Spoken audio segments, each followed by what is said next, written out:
welcome back everyone to Rocket Rabbit Commentaries run-through of Super Mario Odyssey, and in this episode, after having successfully defeated the Lord of Lightning and Crumble Den / the Ruined Kingdom, we can repair the Odyssey in order to continue our passage over to Bowser's Kingdom. There are other Power Moons to actually get in Crumble Den, but there's no real reason for us to try and get them now because, you know, it's such a small kingdom that we may as well wait for the post-game stuff before trying to get any of the bonuses here. I don't think that we're coming back to Crumble Den, actually. We will be showing off, I think we're showing off the rematch against Shadow Dragon later. I still haven't bothered to go check that, which I should have done during the part intermission, but I didn't. Yeah. No, you see, on that traditional page, it looks like he does have lower legs. Huh. This reptilian monstrosity now behind us, but we are going to face an even fatter reptilian monstrosity. No, dressed for his wedding. Bowser is less fat than the Shadow Dragon.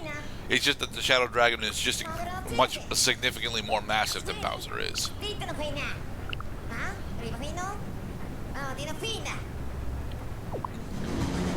Yes, Cappy, Bowser has his own castle.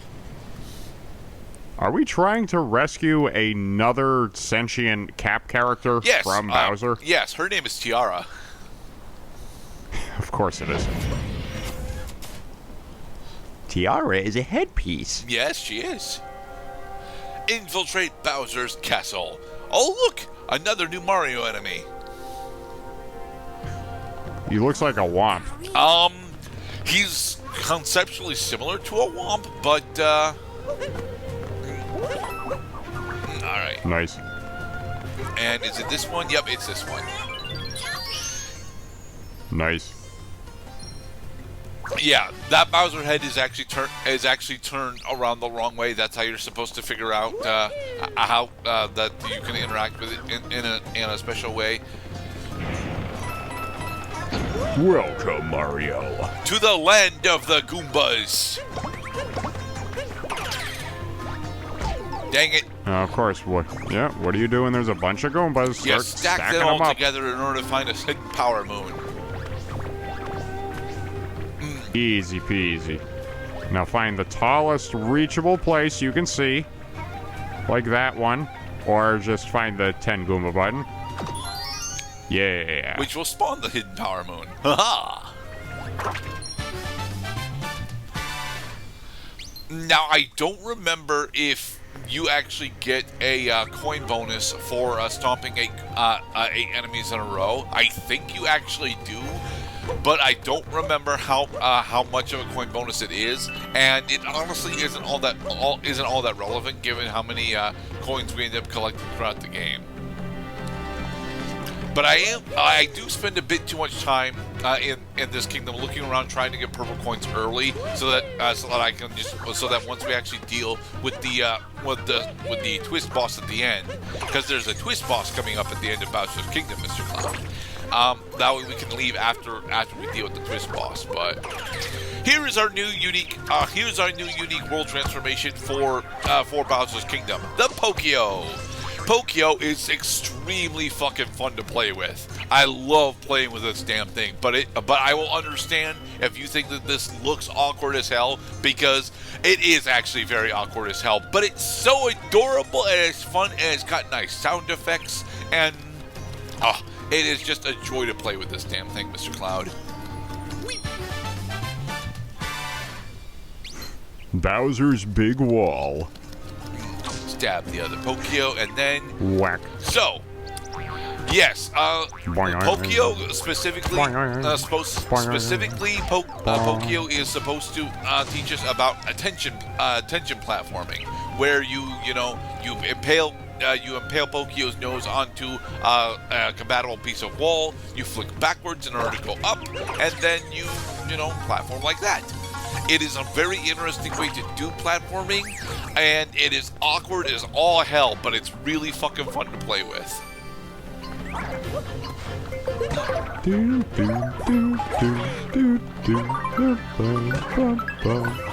Ah, you're a little too slow. No, we got it. You got it. Nice. I thought that when they started, like, disappearing that you were out of time. I was getting close to being out of time, but, you know, the metronome in the background kept us informed that we still had some time left. Taking notes. Alright, here is our Oni Thwomp. And ground pound him. Oni. Nice. Bakimoto Thwomp. I mean, if you just want to call him an ogre thwomp, you can. I mean, that's what they're based on. First, That seems a little vague of a description on the moon. Well, we're officially entering Bowser's Castle through this particular drawbridge. So, yeah. Welcome, Mario, my worst enemy. Smart bombing. So this is another thing that the Pokio actually has the ability to do. Pokio can actually interact with the Bowser bombs using its attack in order to send them veering off into implied directions. It seems like a missed opportunity to start putting bob-ombs into the game, because come to think of it, we haven't seen any bob-ombs since the game started. There are no bob-ombs in this game. They are not sad. present, and the reason why is because at this point in the Mario canon, bombs are technically allied with King Wart as opposed to Bowser, and Wart no longer exists, so...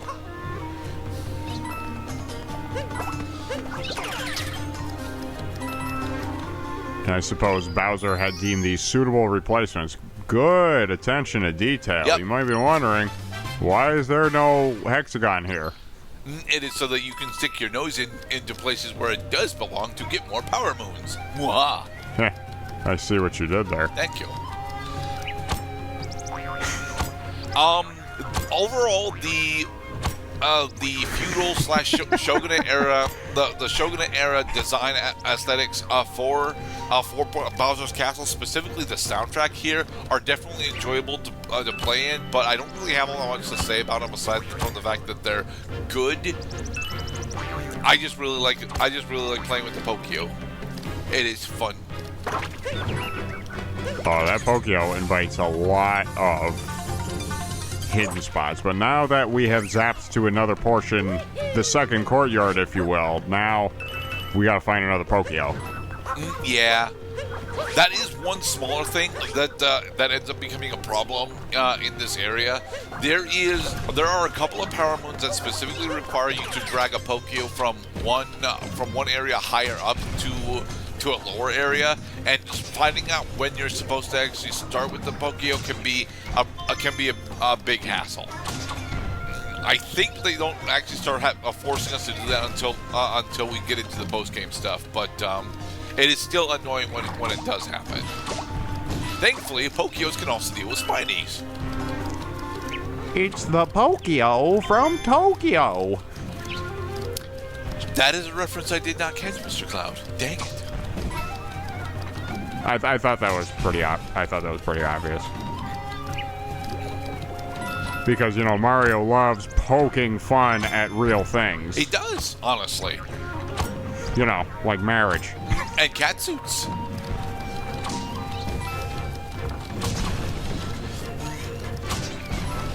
Alright, so yeah, this is where we're supposed to actually, we're supposed to really play around with Pokio's ability to actually hit these Bowser bombs into stuff, specifically so that we can find one of the banana coins. Moon shard, thank you.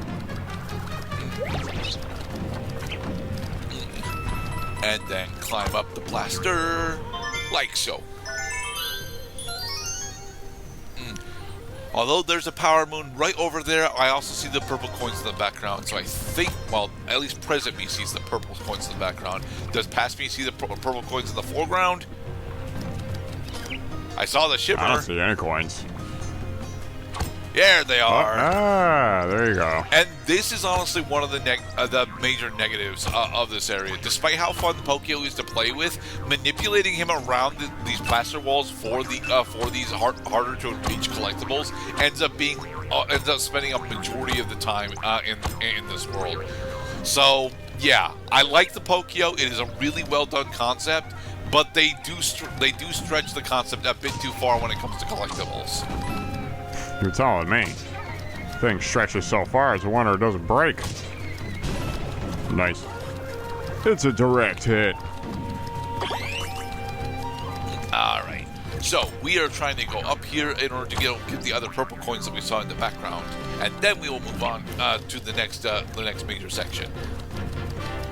So I reckon they put that Moonshard Power Moon not backwards, but forwards. So they want us to continue exploring, and then eventually, just as a process of going through the map in sequence, that we're going to get the Moonshard Power Moon.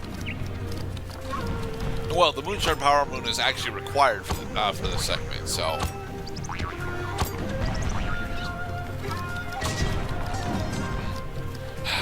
But there are coins down here, Mr. Cloud. What could there be down here? Oh, just keep poking those holes into the plaster wall. Because I noticed those holes actually stay there. They do. And yay! Got all the purple coins. Nice. Yeah, the coins are casting shadows. They are. And the shadows are flat. Nice. Ow. How could that torch be treated as a damage-dealing object? Because Except it's fire. that as soon as you get the power moon, you get full health. It's fire, Mr. Cloud. Fire has been more consistently one of Mario's more consistent environmental hazards. Well, nobody wants to sit on coals. Indeed. All right. Now that we have successfully done smart bombing, we have opened our path to the halfway point of Bowser's Kingdom with our next major mission, the Big Brutal Battle. Nice. Hey, it's Fujin and Raijin. Oh no, it's Mario's greatest nemesis yet, the uncomfortable chair. I'm trying to think. What is there actually an uncomfortable chair in the Super Mario series that Mario comments on? Spiny hats? I don't think we've ever been forced to sit on spiny hats, though. Alright. So, after we purchase this moon from the Crazy Cap store, in the next episode we will continue on with Bowser's Kingdom. Be safe, everybody. We're checking up to see what other costumes we have unlocked. Just the clown. Alright.